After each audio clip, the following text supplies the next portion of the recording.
Yes. I love it. I'm just letting some people in and then we'll start. Wait a minute. How do you want to give it? You want to give it, what, 10 minutes? I'll give them 2 more minutes and then we'll start. 2 to 3 minutes. I like, Jasmine, how you're doing sign language. I like to respect everyone's time that came in on time. So therefore, I want to appreciate you and thank you. And so while you're waiting for us to start, I'm just gonna let you know, my name is Christine from Happy Real Estate. You probably got your information from me or any other people on my team. I've been doing real estate for 6 years full time and I truly love it. I do rentals and sales as well. So if you have any questions and if you have a realtor already, it's okay. I'm not mad, or am I? I'm just playing. But I am here for you. And then we have, I'll start with Jasmine. Jasmine Green, if you want to give them a little intro who you are. Hi, I'm Jasmine. I'm with First American Title. I've been doing this for 17 years. My job truly is to work with the amazing team that you have and just get you to the closing table. All right. Hector. Hey, good morning. I'm Hector Calzadilla. I'm with Access Insurance, and I've been in the insurance business, specifically with homeowners insurance, for 15 years. And so I specialize in homeowners insurance, especially in hard to place houses that may not qualify for insurance on the regular standard market. But anyway, I love my job. And one of the reasons I'm here is because I love to work with this team. And we have a good team put together here. Karriff, or you want me to go 10? Good morning, everyone. Karriff Gardner with Goldstar Mortgage, as well as also with KBG Tax Service. I've been in the finance industry for probably about 7 years. This is something that I'm extremely passionate about, and I can't wait to give you guys some incredible value today. And the one and only your home inspector, Terrence. Hello, everybody. I'm Terrence, owner and inspector for Your Home Inspector Guys. Our business opened up here in Fort Lauderdale about 4 years ago, and we were invited on Christine's team about 2 years ago. And we truly appreciate the camaraderie with the group. And we enjoy working with our clients and making sure you're getting into a safe and reliable home when you finally get those keys. Perfect. All right, and people are still coming in. Christine, I don't know if you want to give it at least three minutes, start at 10:05, and then you can go ahead and we can start that recording and get everybody rocking and rolling. I just want to let you guys know one thing that I love about this team is that, and hi Amanda, one thing that I love about this team is that we're all full time. I can bother them at any given moment of the night. And I'm very proud to admit that because it's really hard, especially the business world. They are very strict on clocking in at 9 o'clock and clocking out at 5 p.m. And that's it. I know I can bother them at any given time and they're like, okay, yeah, I got you, no problem. So I want to thank you guys as well for being one of the best teams that I've ever worked with. And let's help these people buy houses. Yeah. Right. Yeah, absolutely. If you just joined in, you'll be able to type them to the right if you have any questions, and then we'll have question and answer at the end. Also, in the Eventbrite link, when you guys registered, I had a questionnaire for you to fill out, so you can email that to me or text that to me later. So I'm going to give it 2 more minutes because Karriff likes you guys so much. Yeah, sometimes, people, run late. Well, no, I do still want to appreciate the people that start on time. So I'm only going to give you 2 minutes and then we're going to.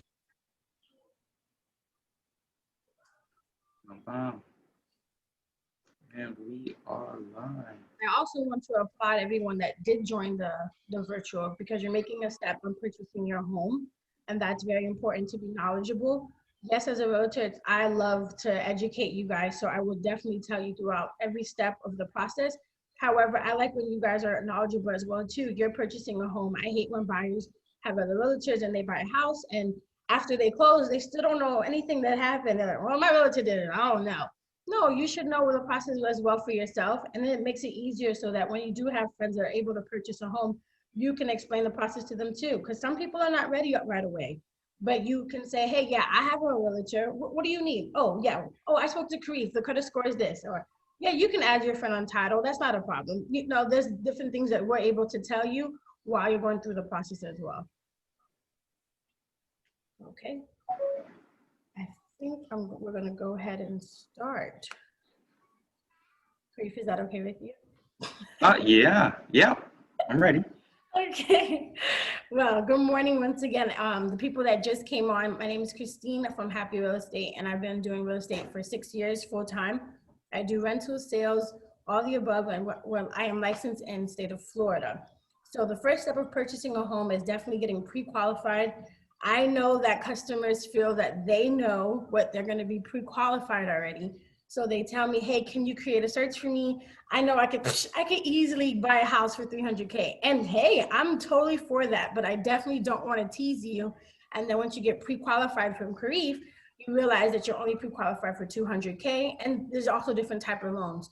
So I'm definitely going to go ahead and give the mic to Karriff first, because we definitely need to know what you are pre-qualified first. All right. I think you got to make me the host at this point in time, or if I can, yep. You're the host, you're good. I'm the host? Mm-hmm. All right, hold on, let me see. I am the host. All right, share my PowerPoint. All right, so good morning, everybody. Good morning. All right, I hope that this meeting that we're going to have today is going to give you guys tremendous value. At the end of the day, you know, this whole meeting is to prepare you for buying a home, because buying a home is probably one of the biggest purchases you're going to make in your entire life. Okay, and not only from buying your first home, I would hope that would also prepare you for buying multiple homes going into the future. But a lot of times, my whole idea is setting the proper expectation, because people have different expectations when they're trying to buy their first home, because they're doing their research, but then they're not asking the right questions, and because they're not asking the right questions, they're not getting the right answers. So my whole segment is to get you guys to start asking the right questions so you guys can get the right answers. So I hope that as I go through this process, you guys can go ahead and ask questions in the comments, and we'll probably do a Q&A towards the end. But by the end of this, you're going to have a really good process from start to finish on what it's like to really purchase a home. So let me try and get into preview mode. Hopefully everybody can see it. Screen share stopped. Shared as window is closed. Hold on 1 second. Let me try this one more time.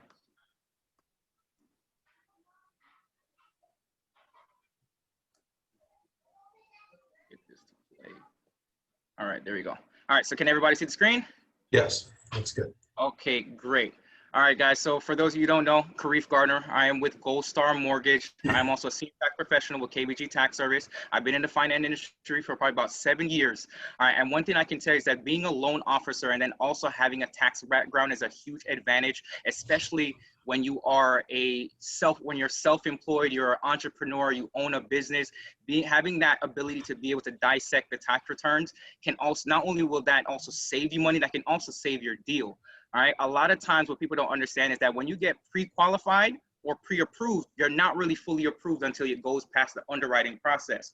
And we've encountered a lot of issues, or I've had to take over deals from other clients because a loan officer didn't necessarily pre-qualify the client in the best way because they didn't review the tax returns. So having that background is definitely an advantage. And hopefully in the future, if you guys need that kind of service, I'm also here for you as well, okay? Now, buying a home from start to finish, it starts with getting pre-qualified. If you guys can see that at the bottom, step one is speaking to your local lender, speaking to your local bank, getting pre-qualified. As much as people think they would go to a realtor first, you're gonna call a realtor and the realtor is gonna send you back to a person like me. All right, unless you're buying a house cash, you have to get pre-qualified. You have to get pre-qualified, pre-approved if you want to start looking at homes. Your realtor needs to know how much you have available. They need to know what your credit looks like. They need to know what your range is and what you can actually afford in order to search for the proper house. A lot of times people go in, they start doing things on research, and then they have this whole wide range of prices. And then when it comes down to getting pre-qualified, you only pre-qualified for X amount of dollars. So therefore, you've now spoke to a realtor, and they've now done all this research for you, and then it turns out that you don't qualify for 80% of the properties that you were looking for or interested in. So always getting pre-qualified is the very first step. All right, so you go from getting pre-qualified, speaking to a realtor. After you speak to a realtor, the realtor will then take you around, show you your homes. Then you go down to, once you find a home that you like, if the numbers work on our end, then you go into contract. After you go under contract, the first thing that we want to do is order an inspection. Now, you got to understand that your inspection, who is your inspector and your insurance agent is probably going to be one of the most important things, because that affects how the mortgage comes out to be. All right. The better inspection you get is the better insurance rates, the more discounts the insurance agent is going to be able to find for you. And then the less expensive that your mortgage monthly payment is going to be. So this is why having a good team and having a knowledgeable people on your side is going to assist you in order getting the best deal overall. Because it's not also just about getting the best deal on the purchase of the home, but getting the good deal on everything in between to making sure that you get the least mortgage payment as possible. All right. So you're going to go over those steps. After you do your inspection, we shop for insurance. After we shop for insurance, now you're also going to get, we're going to get title involved, and all the way down to the closing table. All right. Now, documents that you guys are going to need. All right, this is if you're putting stuff together, if you're thinking about purchasing a home within the next 30 days, 90 days, or the next 6 months, these are the documents that I'm going to require from you. We're going to ask for last 2 years tax returns. We're going to ask for last 2 years W-2s. We're going to ask for 30 days pay stubs, your driver's license, and then last 2 month bank statements. Okay. Now, things to consider. All right, when we're factoring for a mortgage. All right, number one is going to be your credit. All right. In this segment, I am going to give you a very small breakdown to help you understand credit. But major factor is going to be your credit, your down payment, how much assets you have available towards the down payment and closing costs, what your household income is versus what your total debts are. Now, this is the thing. If you need assistance, see, waiting room. If you need assistance with one, let's say you have 2 out of 3. You're going to see in this, I says you have 2 out of 3. If you have 2 out of the 3, we can work on the third. All right. If you have the down payment and you have the household income, your debt to income ratios look good, but then your credit is so-so, we can work on your credit. I can give you a nice financial analysis and give you a plan, a 30-day game plan, a 30 to 90-day game plan on how to get your credit score from point A to point B. If you're somebody that has the assets now to take care of some of items on your credit, I can flip your credit score in 14 to 21 days if you are ready to make that move. All right. If let's say you have great credit, you have the household income, but then you don't have the down payment. There are programs that are available that can assist you with the down payment, or we can do what's called a gift. Okay, you can probably get a gift from a family. It has to be a family. But when it comes to getting gifts, gifts have to come from family members. It can't just come from a random person, a friend, or anything like that, because anytime you're receiving a gift, the gifts have to be sourced. Okay, it has to come from a reliable source. All right, and then of course, household income. All right, let's say you've saved up enough money, you have great credit, but then your income is a little short to get the house, the type of house that you want. There are solutions to that. You can add a cosigner, a non-occupying co-borrower is what we call it. Okay, let's say somebody doesn't have to live in the house, but they can go ahead and co-sign on the loan. And if they have the income that will help you, that'll help boost up your household income, which will cover some of your current debts, then that's also another solution. So like I said, 2 out of 3, we can work on the third, but these are the 3 major factors that we're going to be looking for when trying to determine whether you qualify for a mortgage. All right, so I'm going to try and help you guys understand your credit profile, because that's actually, it's a concept that a lot of people really don't understand. It's not information that's given everywhere. All right, so one thing that you got to understand that you're going to have payment history, length of credit, type of credit, your new credit accumulation, and then you're going to have the amount owed, your credit utilization. People got to understand that your payment history is 35% of what your total credit score consists of. All right, so understanding having not missing any type of payments is going to be a very big deal. Credit utilization, how much money you owe.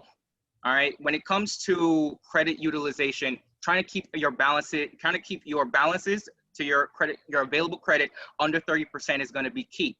Now, a key factor as well, a lot of times what people don't know is that if you have credit cards now, you can call your credit card companies, each one of them, and try to increase your limit. If you increase your limit every 6 to 9 months or every single year, but you haven't really changed the debt that much, what that does, it does lower your credit utilization. So those are little tips that can really assist you. So if you're not paying them down in the rate that you want to, try increasing the limit on the cards so you have more available credit, because available credit is a very good thing. All right, new credit line. So how many inquiries you're going to have within the next 12 to 18 months, that's a factor. And then type of credit is also a major factor as well. Okay, so in terms of type of credit, revolving credit like credit cards, installment loans like an auto loan, and a mortgage is a different type of credit.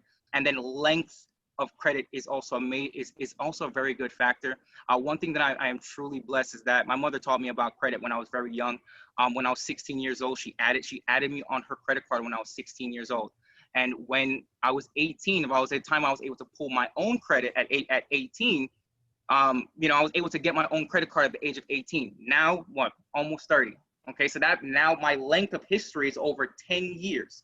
It was over a 10-year history. A lot of times people right now are just trying to figure out a credit. You're 24, 25, and you're now just getting your first credit card. So you got to understand why your credit is not moving in particular directions.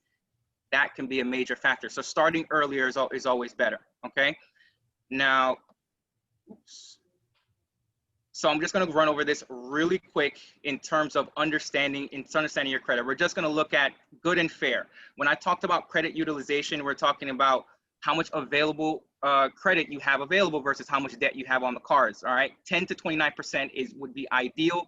30 to 50 is okay. Payment history. When I'm telling people in regards to payment history, when you miss one payment, let's say you only have one credit card. I'm gonna put this in a very good example because this is I call this free game. All right, because if you don't understand this, you gotta understand when missing one payment, how detrimental that can be, because payment history is 35% of your total credit weight. Let's say you only have one credit card. You only have one credit card. In a 12-month period, you're going to make 12 monthly payments. If you miss one payment out of 12 monthly payments for the year, 11 divided by 12, you're talking about already being way under 90%. That's like 91, 92%. Look how much that affects you. That's very poor, being at just 97%. All right. Now let's say you have let's say you now have 5 credit cards. If you have 5 credit cards and you're making 5 payments every single month, at the very end of the year, you've now made 60 payments. Now, if you missed one payment out of 60 payments, that's 59 divided by 60. I'm helping you guys with the math so you guys can understand it. That's 59 divided by 60. That's already 98%. So now you've automatically gone from 100 to 98. So that's where having multiple lines of credit is going to be very important. Also, making sure that your payments on time are going to be very important, because a lot of times when you miss one, if you notice that when you miss one, your credit score goes from a 700 to like a 550 or 580. It's just because you've now gone from being excellent to extremely poor, and it's going to take you that much longer to get back into good standing, especially when that's 35% of your credit weight. All right. And then, of course, you guys can see age of credit. Remember when I was telling you, my mom put me on a card when I was 16. Then I got my first credit card when I was 18. So having over 10 years of credit, by the time I was 25, by the time I was 25, 26, I already had years worth of credit already available. This is also things that, parents can also learn as well. As you're getting your kids are getting into high school, getting to college, that's also something to give them a head start when they really need it. Okay. I call that free game. All right. Now, let's get down to housing payment calculation, because I'm going to give you guys an example of how sometimes when you do your own research online, oops, people are still trying to get in. Christine made me the host. Okay. All right. Welcome. You're a little late, but it's okay. We're just getting into the housing payment. All right. So housing payment calculation, because a lot of times people get the wrong idea when they're doing their online research. Okay. So your housing payment is going to consist of principal and interest, real estate taxes, homeowners insurance. If you're in a condo or a townhouse, you're going to have HOA. And anytime you're putting less than 20% down, you're going to be paying mortgage insurance. Okay. So, and that's pretty major. Okay. So understand there's a difference between when you put 20% down, that can change your monthly payment dramatically, because you don't have to have your taxes and insurance factored into your mortgage payment. When you put down less than 20%, all those items are going to be factored into your mortgage. Okay. All right, so debt to income ratio. All right, so Miami-Dade, Broward, and Palm Beach County has the highest percentage of personal income going towards their housing allowance. All right, most banks will allow 28 to 33% when it comes to a housing allowance, and I'm going to explain that in a little bit. And in regards to debt to income ratio, meaning the total debts that you have, including what your current payment is. All right, which is 43 to 47%. As a direct lender with Goldstar, we're a lot more lenient with our credit criteria and our debt to income ratio criteria, but we'll never put you in a house that you know you can't afford. So as an example of debt to income ratio in terms of calculating it, let's say you earn $5,000 a month.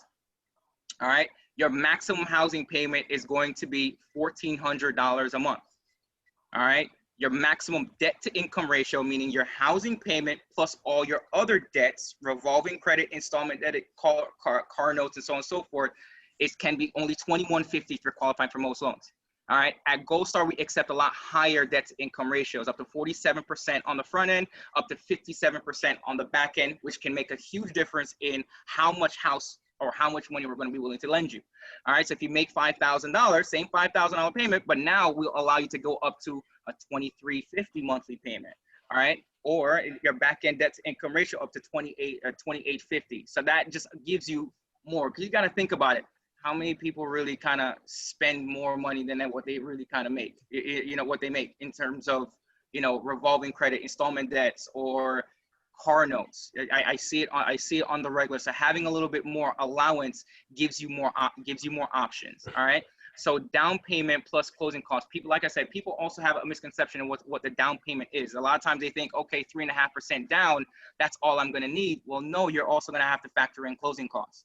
All right. So down payment, 3.5% down plus closing costs. If I'm going to give you guys a realistic expectation in regards to purchasing a home with minimum down, expect to have about 7 to 10% of the purchase price, wherever you guys truly want, whatever you guys are shopping for, expect to have 7 to 10%. Now, I want you to understand this. Down payment is absolutely required. Closing costs is something that can be negotiated between the seller and the realtor. That's why it is so important to having a good realtor on your team. And this is the reason why me and Christine are in business together, because she's extremely aggressive in terms of getting closing costs factored into the deal, which can sometimes that can save you a tremendous amount of money. But closing costs in negotiations are not always guaranteed, but it is available. That's why having a good realtor on your team is extremely important. All right. So down payment, anywhere from 3% down to 20% in regards to the down payment. All right. A lot of times you have more if you have the availability. Putting 20% down, if you have that, sometimes works out a lot better for you, because then you don't have to factor in mortgage insurance and you don't have to do what's called escrow. I'm going to let title, you know, in regards to escrow, but yes, you don't have to escrow your taxes and insurance. All right. So closing costs is going to consider of title, settlement fees, processing fees, government taxes, and you're going to have prepaids. When you're dealing with an FHA mortgage, you're going to have what's called an upfront mortgage insurance premium, which is going to be factored into closing. All right. So as an example, $300,000 home, cash to close, 3.5% down, plus $12,000 closing costs, $2,250 as a rough idea. Okay, so just to set the expectation. Okay, so now I'm going to give you guys an example. Okay, This is just something that I pulled up on Zillow. This is something that I just pulled up on Zillow, roughly around 215 range. So we were looking at a 3-bedroom, 3-bathroom, 215 townhouse. This is where I see that people get the wrong idea in regards to the monthly payment. All right, I just pulled this up today. All right, Well, look at what they say the estimated monthly payment is going to be. Okay, $1,160 on a $215,000 house. But you notice that they don't have mortgage insurance. Why? Because when you're looking at Zillow and you're looking at that mortgage payment, they're factoring in that you're putting 20% down most of the time. So that's why people get the wrong idea in regards to the payment. And of course, you have taxes. A lot of times, sometimes on Zillow, they're not putting the most updated tax. A lot of times the tax bill that they have on there is a lot of times the old one, the ones from the year previous. We try to factor in the taxes that's going to be estimated in the following year. So a lot of times, you know, I'm saying just be careful in regards to that. I'm going to give you guys a real-time example of a loan that I closed probably a couple weeks ago. All right, you guys can obviously see that 2.75 interest rate is what definitely available. All right, so this is an FHA loan. Home costs around $220,000. All right, you're going to see the loan amount, because at the very right corner, you're going to see something that says LTV, which is loan to value. So it's how much money we're lending you versus what the value of the home is. All right. And then, of course, fixed payment, 360-month term, which is a 30-year mortgage. All right. Now, estimated monthly payment. So on a $220,000 house, 3.5% down, principal and interest at 2.75. You're looking at principal and interest of $881. You're going to see hazard insurance, which was a fantastic deal by Hector. Thank you, in regards to that, because you know, your $220,000 house and you're talking about an insurance quote that comes out to less than $1,200. That's a fantastic deal. Now, real estate taxes, $326 a month in taxes. Now, that is something that you guys definitely, when you're searching a home, I tell all my buyers, so look at the property tax on the home that you're buying, because that dramatically affects what your monthly payment is going to be. The tax bill on this particular townhouse was $3,900. So when you break that down, divide that by 12, that's what you're going to be paying in real estate taxes every single year. Okay, that's every single month. Okay. Now, of course, mortgage insurance. You put down less than 20% down, so you're going to have mortgage insurance and then an HOA. All right. So estimated monthly payment is $1,618. Now, of course, mortgage insurance is something that you can eventually remove from the loan. Eventually, on an FHA loan, it's for the life of the loan. On the conventional loan, that's something that falls off once you reach a certain point in your loan to value. Okay, and then once you reach that certain point in your loan to value, you can also choose to not escrow your real estate taxes into your monthly bill. You can pay that yearly, and same thing with your hazard insurance, your homeowner's insurance. You can actually pay that by the year and not factor it into your monthly payment. So there's a lot of ways that you can adjust your monthly payment throughout the year. Now, estimated funds to close, $220,000 house. You're going to have estimated closing costs. You're going to have prepaid costs. So when setting up escrow, we have to collect whatever the taxes are going to be and whatever the insurance is going to be upfront to set up your escrow account. So prepaids are factored in, and your escrow account, how your escrow is going to work is that's just an account that's going to be held for you as you're making your monthly payment. The money is going to go into a particular account, and when the bills are due, because your taxes are due once a year and your insurance is due once a year, the escrow then pays those bills for you. Okay, so that's why we have to collect that in prepaid to set up your escrow account. Then, of course, there's something that's called discount points. A lot of times when you're trying to select an interest rate, you can get something at par rate, or you can pay what is called points in order to reduce your rate. So at this point, it's a 2.75 interest rate, and she paid less than a point in order to receive that rate. So when you look at the bottom, it says cash to close, $17,000 cash to close. And then, of course, that's also factoring that she put a $3,000 payment on the contract. So roughly, this deal costs around $20,000 to close in factoring everything else, your prepaids, discount points, and of course, you're going to have an upfront mortgage insurance premium from FHA, and those things came up to about $20,000. So that is giving you a realistic perspective. Now, remember, closing costs, when you have the right realtor on your team, closing costs is something that can be negotiated between the realtor and the seller. Okay, so that can be a very important factor. All right. So like I was telling you before, there's 3 factors we consider when qualifying for a mortgage: your credit, your down payment, and your household income. Those are things that we can work on. All right. And of course, different programs are available. There are different loans. Okay, so there's FHA loans. FHA loans are fantastic first-time home buyer loans. They are loans that, if your credit is not up to par, if your credit is at the very minimum, like I said, 640 minimum on the credit score. FHA is a more forgivable loan when it comes to having lower credit scores. If not, if you are somebody that's in a 700 category, I would always recommend going a conventional loan, because at that point in time, there's going to be way better terms that's available for you. All right. VA loans are also available as well. They'll take a minimum of a 600 credit score in VA loans. If you are a veteran, that's 100% financing. You'd only really have to pay closing costs, and then VAs do not pay mortgage insurance. So you get 100% financing, and you don't have to pay mortgage insurance. All right. And then, of course, there's down payment assistance grants that are available. All right. Down payment assistance grants are definitely available. There are a lot of cities right now that do have funds, but you need to get pre-qualified before you even consider down payment assistance, because they have a very strict criteria in order to qualify for those loans. All right. This is just an example. You need to take a home buyer's course. So it always has to be a HUD approved home counseling course. That's something you can go on HUD.gov, and you can go to any one of these ones that are local in your area. This is actually one that's down the street from my tax office. So I had this one here, but you can go to any HUD approved home agency to take a home counseling course, because that's normally required for a lot of the first time home buyer programs that are available. All right. And of course, the advantages of ownership. All right. Tax advantages, writing off taxes, insurance, the interest. All right. There's benefits if you are a self-employed individual, entrepreneur, having an office inside your home. There are a lot of tax deductions that are available to you. All right. And then of course, when you become an investor, when you become an investor, having the access to write off depreciation is also something that's an extreme advantage as well. All right, so that is my segment there in regards to purchasing a home. All right, I do hope that you guys get some type of value from that. Please, whatever questions you guys have, put them in the comments. Put them in the comments, and we'll try and get some of your questions answered. I will also, at the very end of the session, I will put my business card and my number for you guys to call me, and then we can get you guys situated. All right. If you guys saw certain things that were there within that time frame that you need to work on, get with me as soon as possible. So I can at least give you a game plan. Because if you're not ready to buy right now, I can get you ready to buy in the next 30, 60, 90 days, or when it comes to tax season. People can come and see me there at my office during tax season, and we can make sure that you have a game plan for the rest of the year. But that is my segment, people. Whenever you're ready, you guys just let me know, okay?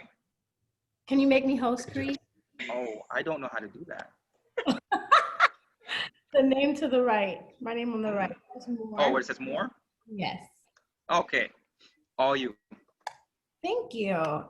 And to answer your question real quick, Sarai, yes, we'll definitely can give you a copy of the presentation so that you'll be able to review it and ask us any other questions as the presentation goes on. Hopefully we didn't lose anybody. Me and Karriff love each other, so we throw shots all day. If I was going fast, if I was going kind of fast, you guys have opportunities to ask me questions. I am available all the time. Literally, he is. And one benefit that I love about Karriff as well is that he does taxes too. So if your taxes don't look right, or you need help filing your taxes, he can get your taxes a certain way so that your mortgage will add up and you'll be able to purchase a home. Because the main goal is to purchase a home and not rent. Now renting one bedroom goes from $1,300 to $1,500, and then mortgage could be $1,000, literally.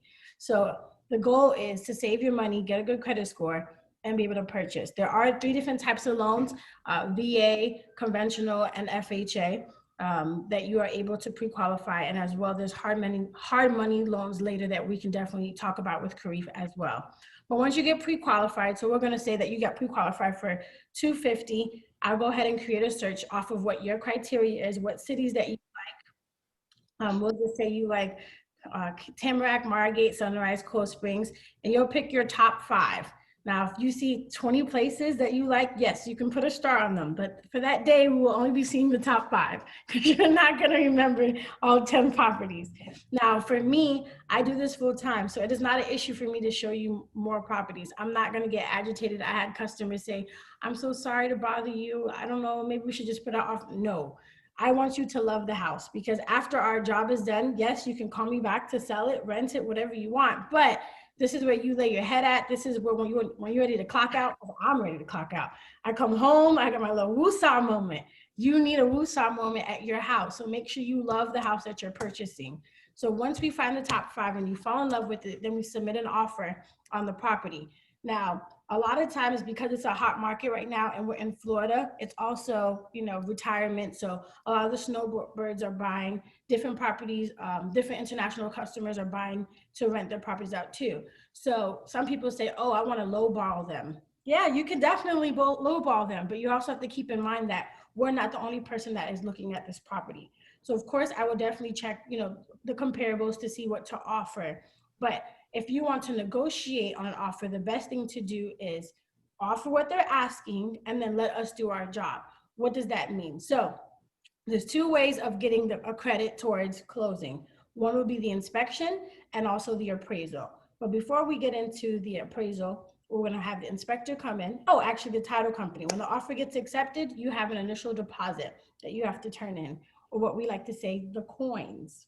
So you want to make sure, and anything that you do, when you purchase a home, you have to, or renting, you have to pay a deposit. That deposit does not come to me, it goes, or to the seller. It goes into a company that holds it. So I'm going to give Jasmine the mic so that she can explain what she does. Hi, everybody. First and foremost, like Karriff said, congratulations for taking the first step and coming on here. Buying a home can be scary, but when you have the right team, it really is one of the best things that you can do for yourself. My role is really to work very closely with Christine and Karriff.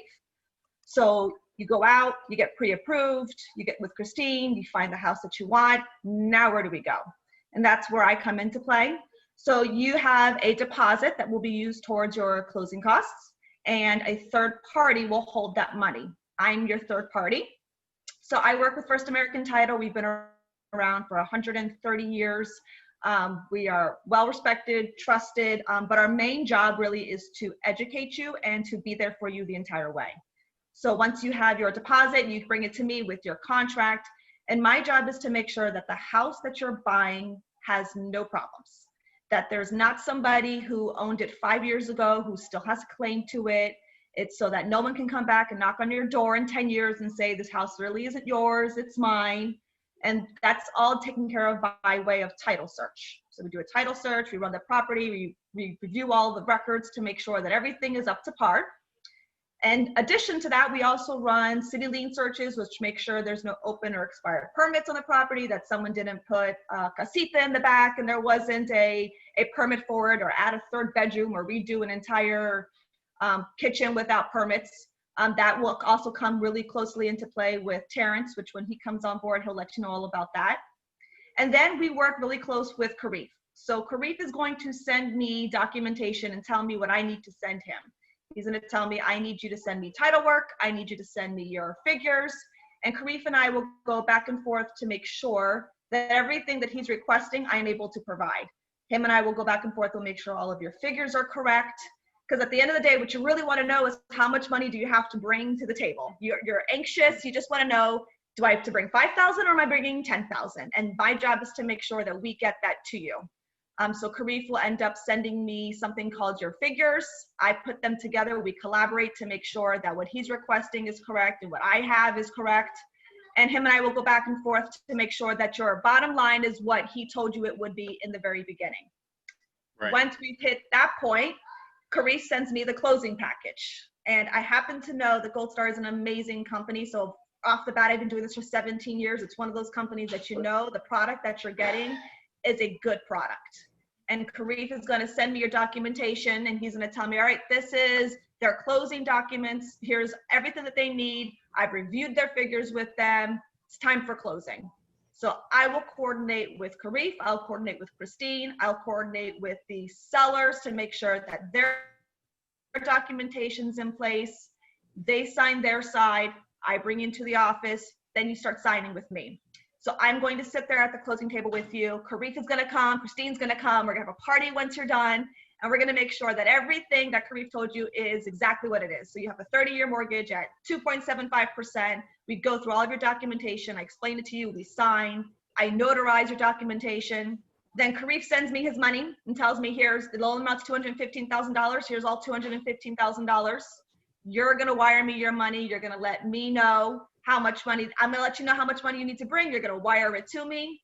And then once we've all signed our documents, I send them back to Karriff. Karriff says we're good to go. We pass keys over. We pop some champagne. We celebrate your big accomplishment, and we get you off into your new house. Perfect. Thank you, Jasmine. Of course. So now we're going to talk to the inspector, because our goal is to get the inspection done. Once we're in contract, we have between 7 to 15 days. We put 7, but I don't like to waste your time nor the seller. So we want to know for sure what is going on with this property. Is there any issues before we move on? We don't want to wait a whole week, because if we need to cancel the deal, our job is to cancel it within our grace period so that it does not affect your deposit. So Terrence, whenever you're ready, you let me know. Welcome, your home inspector guy.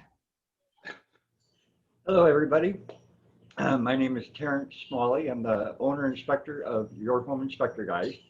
I apologize for the mask. I had oral surgery yesterday, so I'm a little black and blue, and I didn't want to freak you out, so put on the mask. A great thing with working with Christine is that we get to build up a good rapport between us and our clients, and she'll call us when it's time for you to have your inspection. And what an inspection entails is basically to make sure the house that you're wanting to buy is safe and secure for you and your family. So being I'm having trouble speaking, I put together a quick video that's going to walk us through the process, and that'll give a couple of you, I'll email you all more information as we progress. So Christine, if you could hit play. Yes. Are you a first-time buyer? I understand that buying your first home is exciting. It can also be the source of many questions, even after you decided on the home of your dreams. That's why I provide a first-time home buyer's inspection. It's the same as my standard home inspection, which means that I'll check the home's visible and accessible structure, systems, and components, and deliver a written report with photos.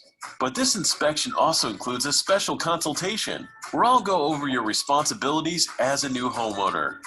I'll help you understand the condition of the home now, as well as how all of its components and systems work together for their maximum efficiency and service life. I'll also show you the location of safety and emergency shutoff valves and switches. And I'll educate you about important maintenance items that must be addressed seasonally and annually. Let me help take the guesswork out of your role as a new homeowner with my first-time home buyer's inspection.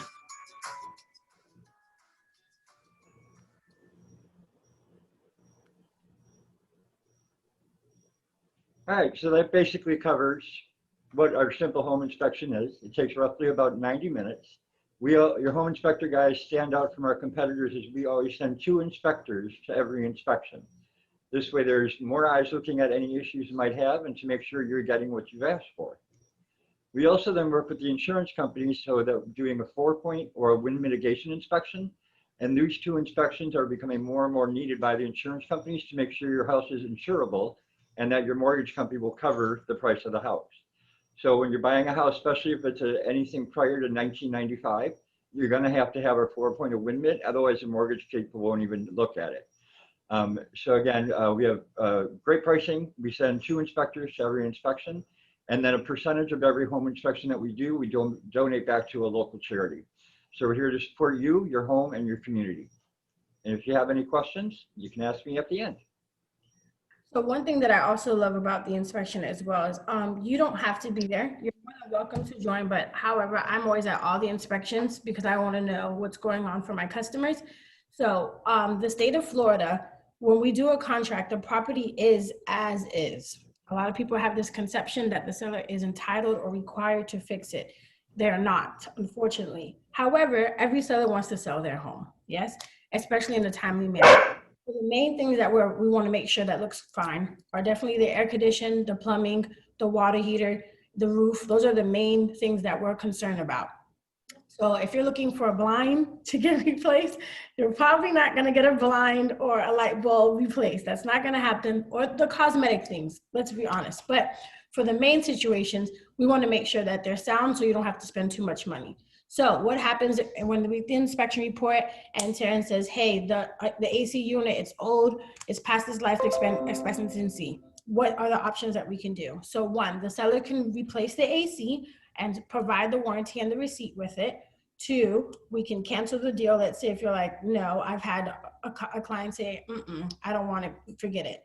We can cancel the deal, you'll still get your deposit back. Or 3, you can get a credit towards closing. So if the AC unit is $1,500, don't try to go find an expensive one and send it to me and say, hey, I want a quote for this. You're not going to get a credit for that. Majority of the times the seller's going to give you, the basic AC unit because they're trying to sell it and keep money too. So with the inspector, he gives us an estimate so we know from around there, what are we able to purchase and give a credit towards closing costs. So you're not going to get $500 a check at closing table for the AC unit, but it's going to come off of what you have to pay at closing. So Jasmine will give you something and saying, hey, wire this amount, that $500 will also be removed off of that as a credit from the seller towards closing. So that's another way. So we'll go through the whole inspection report. You tell me what your main concerns are. And then, like I said, we can either get them to replace like the the roof, for example. If the roof is older, has termites, we'll ask them to either replace it, get a credit, or to treat it. Now, sometimes depending on what is wrong with the house, I don't always recommend for the seller to actually do it. We don't know. They could get, you know, Chino from Miami, who's not licensed at all, to go ahead and replace the house. And now when you move in, after you move in and it's not working anymore, now you have an issue. But I do understand that some senior citizen people are not able to fix the place, so they ask the seller to. I always say, no, get the credit and then have someone else that you can trust to fix the property for you. So now that we passed the inspection, I'm going to give Karriff the go to say, yes, all right, the inspection's good. We're both in agreement. We both signed for a credit addendum, or the house was impeccable, moving forward.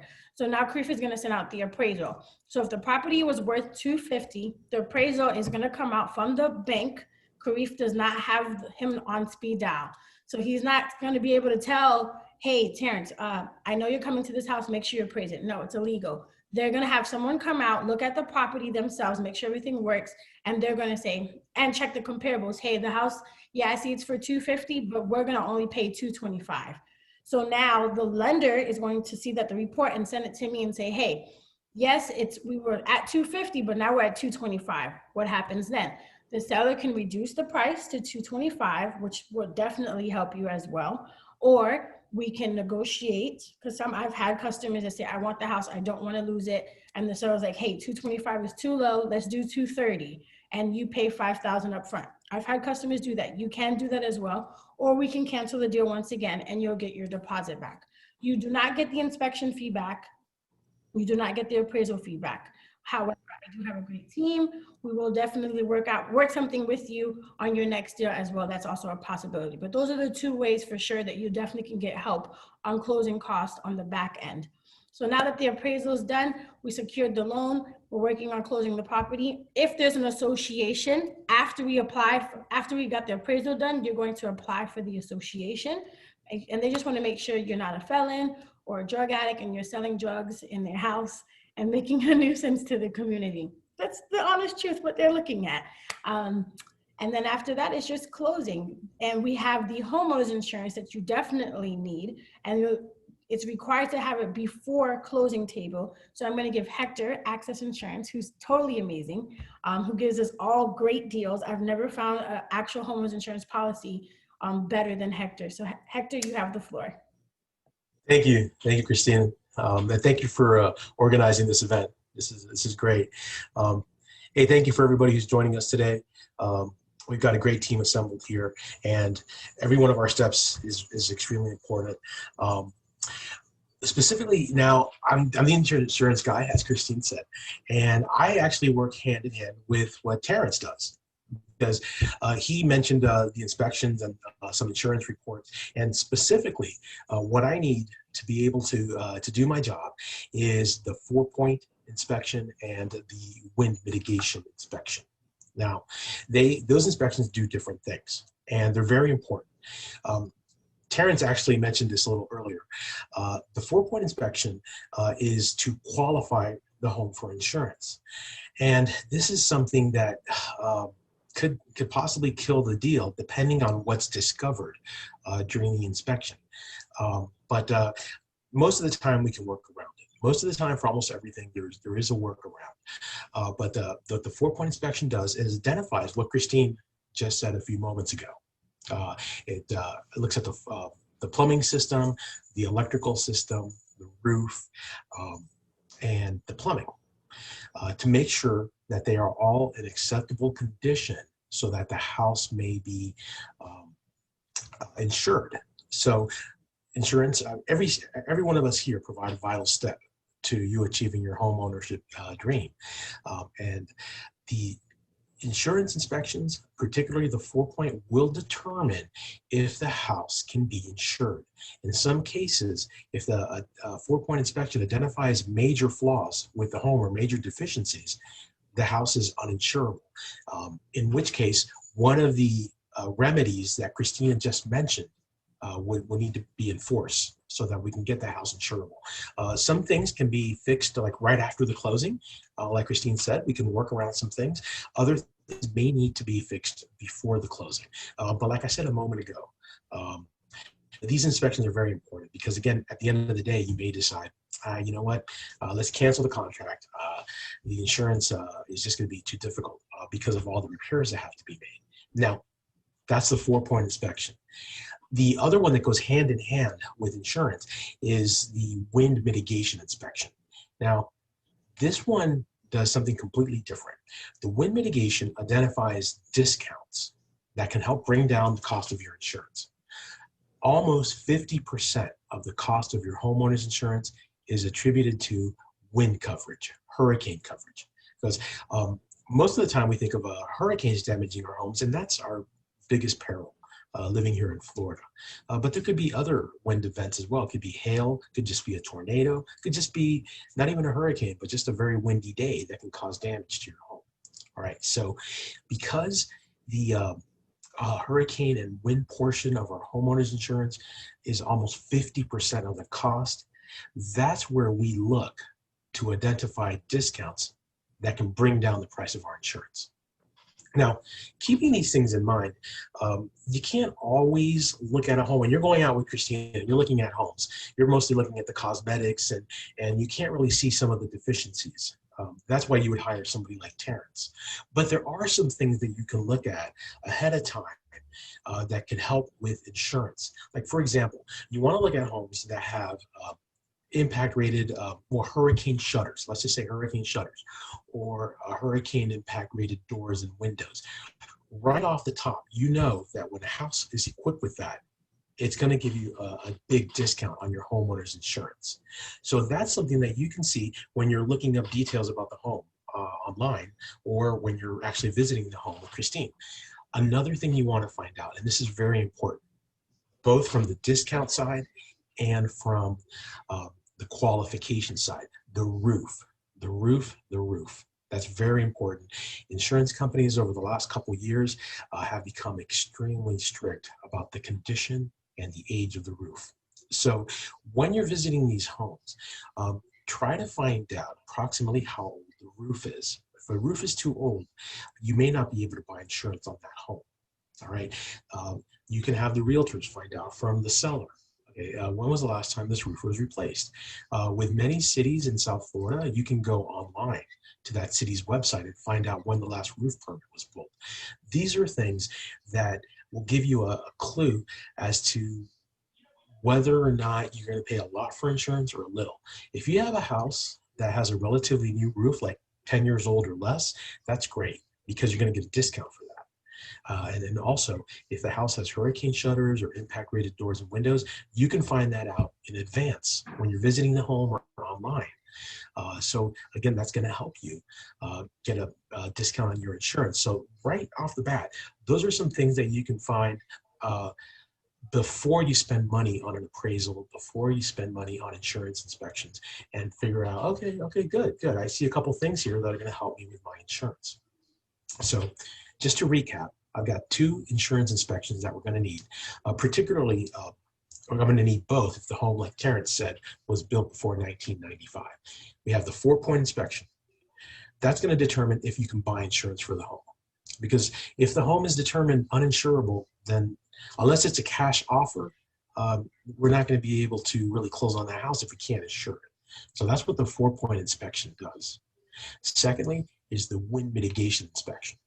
That serves a totally different purpose, and that is for identifying discounts, the way the roof is built.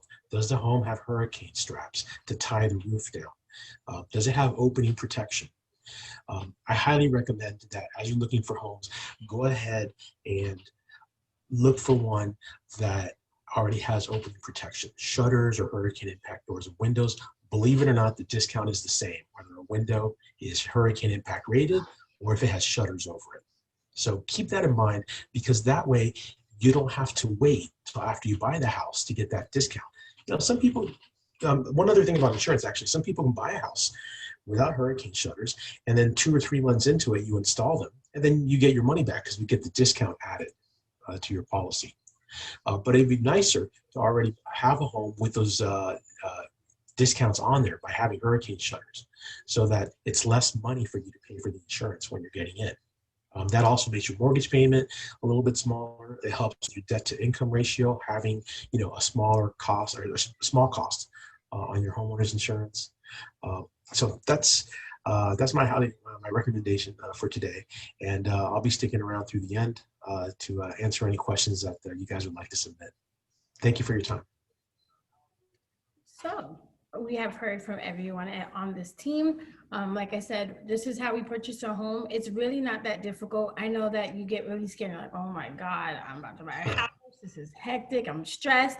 But when you have a good team as us that are full-time, we are still available after 5 o'clock, then you have someone that's able to direct you in every step of the way. And Karriff, I'm going to give you approval in 1 second. One thing I do love is that we personalize every customer. So Jasmine will send me goodies to give to you guys. Hector will make sure you get best discounts. Terrence already has a bag of goodies with information at the inspection. I'm like, oh yes, like what about me? Like we love you guys to make sure that you have a good experience. And go ahead, Karriff, please answer that question that we see on the chat. All right. So just there was 2 questions that popped up. One was multifamily. Yes, you can buy multifamily with an FHA loan. You can buy up to 4 units. So duplex, triplex, and quadplex can be used with an FHA loan, and you could do 3.5% down. You can also, if you have VA eligibility as well, you can also use a VA loan to purchase multifamily. So anything that's above 4 units is commercial. Anything under 4 units is residential. Therefore, you can use your first-time home buyer program for that. And we factor potential rental income that's coming from the other units to help qualify you for a higher loan amount. All right. But you have to, in order for you to use that, in order for you to go 3.5% down using FHA, you have to live in one of the units. It has to be a primary residence, because there's a difference between being a primary residence and then not living in it, and then it becomes an investment property. If it becomes an investment property, you're going to end up having to put 20 to 25% down. If you live in one of the units, you can go down as low as 3.5%. All right. Next question was in regards to when you buy a home, how does it impact your credit? All right. Yes, when the loan is funded, you are going to take a hit on your credit once it's funded. But after you make on-time payments on your mortgage, you're going to see a significant jump in your credit, because having a mortgage on your credit is probably the strongest loan that you can have in your credit profile in regards to that credit mix that I was talking about at the very beginning. So that's as far as questions. If you guys got more questions, you got to drop it in right now. But as far as questions, those are the 2 questions that were asked. So there's also a conception that, oh, well, it's COVID right now. This is probably not the best time to buy. No, this is the best time to buy. The interest rates are very low. A lot of the properties are priced at the right area. Yes, purchase. I had someone else ask a question about first-time home buyer grants. Do I recommend it? Do I not? I think that there are a great tool to use of receiving the funds to help. My recommendation is, if you can do without it, then yes, or make sure you do your research on what grants that you are applying for, because they are also known as a second mortgage on your property and for a certain time period that you are residing into the unit. So I've had a customer they got $50,000, which was great. And they're an older person, so they're not leaving. But the stipulation was they have to stay in the house for another 30 years. And then that second mortgage will fall off. So, and you cannot rent it out. So if this is your first home and you're trying to purchase it and you are planning to stay in it for 15 to 30 years or 5 years, great. Yes, get the grant money. If it's something that you're like, no, I want to use it and invest, I want to buy it now and then a year, rent it out, I don't recommend you using the first-time home buyer grants unless you do the research and the city grants does not mind giving you money. However, I know that's not true. Most cities are giving you this grant money because they want you to stay in their community. A lot of times they're trying to build their community. They want people to live in, to make it look nice. Sorry, someone's coming in. To make it look nice. They're giving you the money because they want you to stay for a long period of time. Some grants, after a couple of years, some of the money does come off. Each grant is different. It's first come, first serve. Each city has their own grant, as well as each Broward County has their own, each county has their own grant as well. Is there any other questions that we have not hit on? You can raise your hand. I can even let you speak if it's too much to text. I can definitely ask. I want to make sure that we're able to answer all your questions. If there's something that we said that was too fast, let us know. Once again, with the credit scores, FHA used to be 580. Due to COVID, a lot of people have lost their jobs. So a loan wants to secure, they want to make sure that you're going to be able to pay it. So the credit score has been jumped up. You guys are an easy crowd. I love it. And not only that, guys, please, if you guys feel like you got value from this meeting, share it on your social media. Tell your friends that you got value from it. Tell them, you know, hey, I learned a lot of information from this meeting, and so on and so forth. You know, that would be doing us a solid for giving this service to you guys. It's just letting your friends know the type of work that we do and the team that we have here as a collective. That's what, you know, That's what we're here for. that's what we're here for. So just let your friends know about us, share that information, and we'll definitely appreciate it. We're also going to jot our emails, our Instagram names, our Facebook and phone numbers. They're going to be in the chat as well so that you can take it. What age of a roof would be a deal breaker considered to be too old? Hector or Terrence, do you want to elaborate? Well, on the insurance side, depends on the type of roof it is. With some of our carriers, the shingle roof has to be no older than 15 years of age. That's the strictest rule we have right now. And then flat roofs, my insurance companies are looking for it to be no older than 10 years of age. And that's a relatively recent change to the guidelines. When you have a tile roof, the strictest company I work with requires a tile roof to be no older than 25 years of age. Most of the companies I work with are okay if your tile roof is 30 years of age. So it depends on the kind of roof that we're talking about. But tile roofs have the most leniency as far as the age. When you're looking at a flat roof, particularly if it's over a family room or over a living area, no more than 10 years of age. It makes it harder to place with some of my preferred companies. Boom. Thank you. And also, you also need to look at if it's been repaired at all. So if there's been any repairs or updates to the roof, you might not need a full replacement of a roof that's older if the proper maintenance has been done on it. So when we do our inspections, we'll point all that out of what the expected life expectancy was. When it was last repaired, we give you copies of the permits and we give you a build facts report. So you're able to take all that information and make the best decision for yourself. And Christine, I saw one of the questions was somebody had asked if an inspection is suggested or required. And as far as I know, it is required for you to go through this process. You have to have an inspection with a certified licensed home inspector of South Florida. Yes, you most definitely want to get an inspection.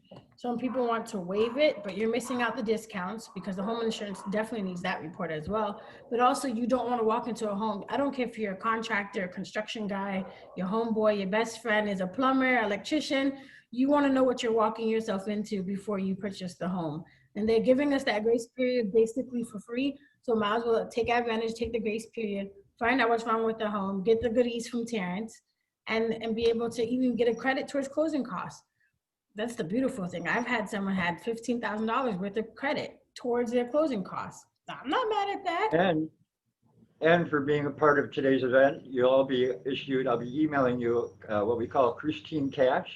So you automatically will get a $25 discount off of any home inspection services. Hey, so we have one of them that has a question. So I'm gonna unmute her. Her name is Jasmine. Beautiful face on the picture. Give me 1 second, Jasmine. Let me just unmute you. Jasmine, can you hear us? Yes. Okay, go ahead. Thank you all for providing this information. It was very informative. So I actually live in Brooklyn, New York. So I am not going to buy a house here. That's fine. However, in the next couple years, hopefully I would like to move to Florida and then buy a house there. What are some considerations when moving to a house there, such as, like, is there any grants or requirements of having to live there for a certain amount of time before buying a house for a cheaper price? No, not at all. Not at all. No, start saving your money and just move down. Yeah, I do relocations from New York all the time. New York, California. are there any particular grants coming from relocating? But you'll come to find out that they're in comparison to the market, you'll find some very good deals. You'll probably get more bang for your buck. Mm-hmm. Does that answer your question? And then also, if you are purchasing a house in New York, you can still use Karriff. And I think, Jasmine, you guys have a title company in New York too, if I'm not mistaken? Yes, we're nationwide. Right, so you would still, and actual Hector too, he does insurance, correct me if I'm wrong, Hector. Actually, right now, I'm just, we operate in Florida only. for Okay, insurance. okay. But Yes, you, and in regards to me, I'm licensed in Florida. okay, New York will be coming soon, but licensed in Florida. okay, well, you could still call us and ask us questions. Oh, yeah. Yeah. I could do your taxes though. Karriff's got you no matter what. Don't you worry. Hey, I'm always available. You know what I mean? So that works. Oh, perfect question. Is there, Jasmine, I'm gonna go ahead and mute you. Did that answer your, oh, she already mute herself. Okay, great. The next question was, is there any step within the home buying process where once you are at that point, you can no longer pull out or change your mind? Great question. Okay, so because we're all here and we've been here, your team has been licensed for a while, we kind of know how to try to save your deposit a little bit. However, there are some times, yes, so and during the inspection time, that's your grace period to cancel. During the appraisal time, that is your grace time to cancel. Even if there's an association, if you don't get approved, that is your grace period time to cancel. However, those are your 3 times, after which that is a long time. That's within 30 days of time to pull out. But I've had a customer who was, you're welcome, Marina, who was scared at the last minute, thought they were gonna lose their job to Corona, but Corona, we didn't have an addendum or anything at that moment for it, and they had their job. The lender actually called for verification, and the boss said, no, they still work here, they're still getting paid, and he still wanted to pull out, and we were 2 days before closing. So you will lose your deposit at that time period because everything is solid. Now, if you would have lost your job during COVID, because of COVID, or if you lost your job, then yes, you can get a grace period per se if the seller would like to extend, because now you lost your job. So we got to find you a new job and have at least 2 pay stubs, if I'm not mistaken, Karriff. No, I mean, they can't find a new job, not during the loan process. I've had someone find a new job within a week and got like 3 jobs and was able to save the deal. Well, little step. That's it's a very gray area, because first of all, you got to be in the same line of profession, and then of course there needs to be a written letter coming in from the new job to connect the jobs to connect the job, together. Right. But possibility in regards to that possibility. But yes, those are your 3 grace periods of when you can pull out of your deal. If you just change your mind because you decide you don't want to buy a house anymore, no, you will lose your deposit. That's called a change of circumstance. Yeah, usually the deposits are between $2,500 to $5,000 is what I usually try to offer, because you have to also understand some of these properties, cash investors are coming and they're putting $10,000, $15,000 down. So the stronger your deposit, the more attractive your offer looks and the more that they want to accept your offer. Absolutely. But keep in mind, your deposit is not going to be taken right away. That's where Jasmine comes in, and she protects your money and makes sure it's actually reasonable for us. And Jasmine, if you want to talk about that a little bit about deposit and how that works. Yeah, so your initial deposits can be made in the form of a cashier's check, regular check, or wire, and we hold that with your file. If something goes wrong with the file, let's just say you guys want to pull out and you're telling me the money goes back to you, but the seller says, no, I want the money instead. We're a neutral third party. So until all parties agree to where the money is supposed to be dispersed, your money is not going to go anywhere. We're going to hold it in our account. First American's actually unique in that we own our own bank. So it's held at First American Trust. It'll stay in our trust account until everybody comes to an agreement as to how the money is to be dispersed. But your money is not in jeopardy once you drop it off with us. And there's one more thing that I did want to talk about. And Jasmine, you can correct me if I'm wrong. For title companies, their job is to make sure that their title is clean and there's no liens on the property. Now, a great title company will disclose if there's any open permits, but they're not required, right, Jasmine? Correct. So let's just say you bought a house and there's a expired permit from a pool back in 2000. It's not a function of title, so it's not going to stop your transaction from closing. However, because you have a strong agent, Christine's going to put in her contract that the seller is to close out any open or expired permits. At that time, it becomes the seller's responsibility to make sure that it is closed out and taken care of. I can say on the same token, the house that I bought has an expired permit from 1995 or whatever for a pool that it doesn't do anything. It doesn't mean anything. For me personally, some people are concerned about it, others aren't, but it won't stop you from being able to close. You can still close your property. Any other questions before we end the call? Please, we definitely love feedback. So if you have our email, our contact information, let us know how we did. We will be sending the slides and the video of this call today. If you know anyone that wants to purchase a home and they're not on it, let us know, have them register. Karriff is actually putting his information. What is the difference with your bank, Jasmine, and having a credit union? So our bank is to hold your funds for closing. So let's say you have your funds in your regular checking account or what have you. Karriff and Christine, when you make your deposit, Christine's going to put on there that you have to put $5,000 and it has to be held with the title company. Karriff's going to source the money that you're putting down for your down payment. And that's where I come in as a third party to hold it. So you have to show good faith that you have some skin in the game, so to speak, and then we hold the money. And mind you, that money goes back to you. So at closing, if your closing costs are $15,000 and you've already put down $5,000, then you're really only coming in with another $10,000. So the money is obviously going to be credited back to you at closing. It just sits in your file. And if Does that answer your question? Oh, yes. Does that answer, Marino? Sorry. Yes. Okay, perfect. And if you just got onto here and you have any questions as well, we have no problem repeating ourselves. We do this for a living, as you can see. So before we log out, you're welcome, Karen. Before we log out, if you have any questions that you want to ask us ahead of time, let us know. And guys, don't forget to, if you thought that you got value, please share it on your social medias. Let everybody know, the type of meeting, the type of people that we are. We definitely appreciate that. That also brings business to us and allows us to give back more value and do more events like this to you guys, okay? Question, Karriff, how long is your pre-qualified letters last? So if you pull my credit score today, how long am I pre-qualified for if you have to pull my credit again? 60 days. 60 days, okay. It's good. Yeah, it's good for 60 days. Now, if you had significant changes in your, significant changes in your credit within those 60 days, then I'd have to, and it's been over 30 days, then I'd have to pull your credit again. After 30 days, it's it all depends on what you've been doing with your credit. Like if you take out a new line of credit, I got to pull it. If you go out in there and, boom, you got a hit with a collection or something like that, or you let something, or you did something like, I would have to pull it after 30 days. But yes, the pre-approvals are good for between 60 to 90 days, as long as there's no significant changes to your credit. So if you know that you're buying a house, do not take out any new lines of credit.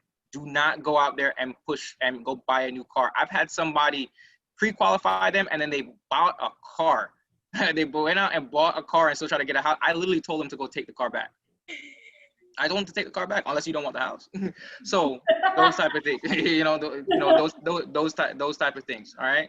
No changes to your credit, people, if you're looking to buy a house. Okay. And I know this sounds ridiculous. You buy the car afterwards. And I know this sounds ridiculous, but I actually had a closing blow up at the table because the buyer bought a dog. They financed a dog. So when Karriff says don't take out any new lines, it's across the board. Anything that can impact your credit. Don't buy new dogs.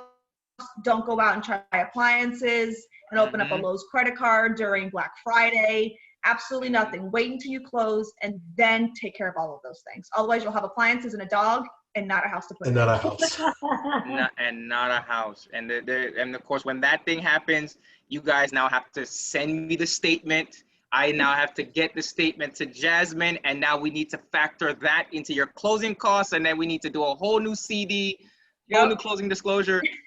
Yeah, no dog. No dog. The most important thing you guys can take away from this, honestly, is work with good people. Karif's going to guide you, make sure that your loan's in top shape. Christine's going to make sure that you're buying a good house. Hector and Terrence are going to make sure it's solid and you're getting everything that you need. It's the team that you have that will make this process seamless for you. And right now you've got, nothing but the best in front of you. So take full advantage of them for sure. And just to answer your question, Marino, yes, there is a flyer. I'm actually going to be sending it into the Eventbrite link. If you did not register through the Eventbrite link, you can reach out to me and I can send it to you as well. Make sure you go on Facebook and like all of us individually, please. Yeah. Karif, do you see Nappy's question? Oh, no, you cannot. We cannot furnish your house in the loan. No, you take out another credit card after you close. After you close to then furnish your home. No, sorry, we don't do the furniture. That's actually a great question because someone also asks, can I use some of the loan to fix up my house? I've had some of the loan to fix up your house. Yeah, so if I'm pre-qualified for 300K, but my house is only 250K, can I use that other 50K to fix up my house? No, not a traditional loan, not a traditional FHA, conventional, or VA loan. That's when you go into what's called a rehab loan. All right, and of course, you need to your financials need to be very up to par to qualify for a rehab loan. And then also you need to already have your team in place in terms of like the house needs major renovations. Like that's really kind of the main thing. Not just because you want to, buy a new TV and, you want to get a new refrigerator and stuff like that. No, the house needs major renovations. That's when you do what's called a rehab loan. But then you already need to have contractors and quotes and everything like that. And of course, you also specifically need to have reserves in order to get that qualified. So that's what's called a 203K loan, rehab loan. Now, I'm going to be another question. So I was told that FHA loan is 3.5% down. Can I do a conventional loan as 3% too? Because I was told that you can only put 20% down. No, you can definitely. There's 3% down conventional programs available. Absolutely, that's probably one of the best programs that's available. Just understand on a conventional loan is extremely credit conscious, debt to income ratio conscious, and then the lower down payment you put down is the higher cost on other factors. So a 5% down conventional is going to have a different interest rate versus a 3% down conventional. And not only that, remember when you're putting down less than 20%, you're going to have mortgage insurance. So when you're going slightly down on the percentage, then that also affects the mortgage insurance rate. So just expect the lower payment you go down, the lower down payment you put down, the higher the monthly payment will be slightly in those factors. But yes, there's absolutely just 3% down conventional programs that's available. And the better your credit, the better the term. The better the credit, the better the terms. Okay. Well, this concludes our first time home buyer seminar. Thank you guys so much for joining us. If you have any questions did not answer, you're more than welcome to follow us on Instagram, email us. Oh, do you refinance, Anna? I absolutely refinance. I'm very good at refinances. I do cash out refis, rate and terms refis. I do debt consolidation refinances.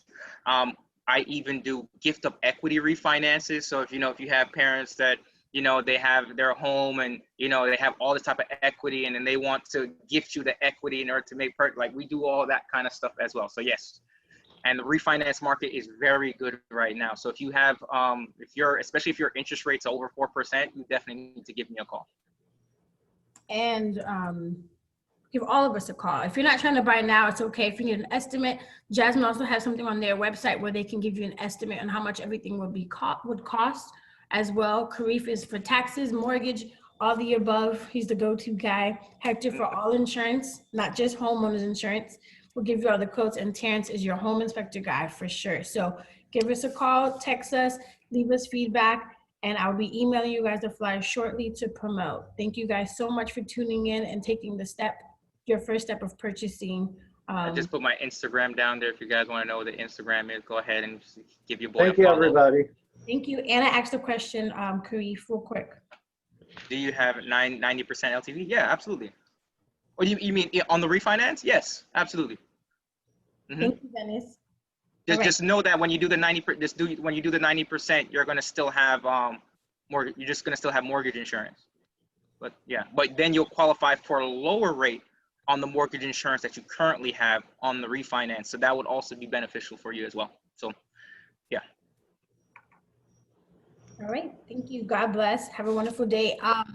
Team, I emailed you guys a follow-up link. If you guys can just click on it and talk to me real quick, and everybody else be blessed. Thank you. All right.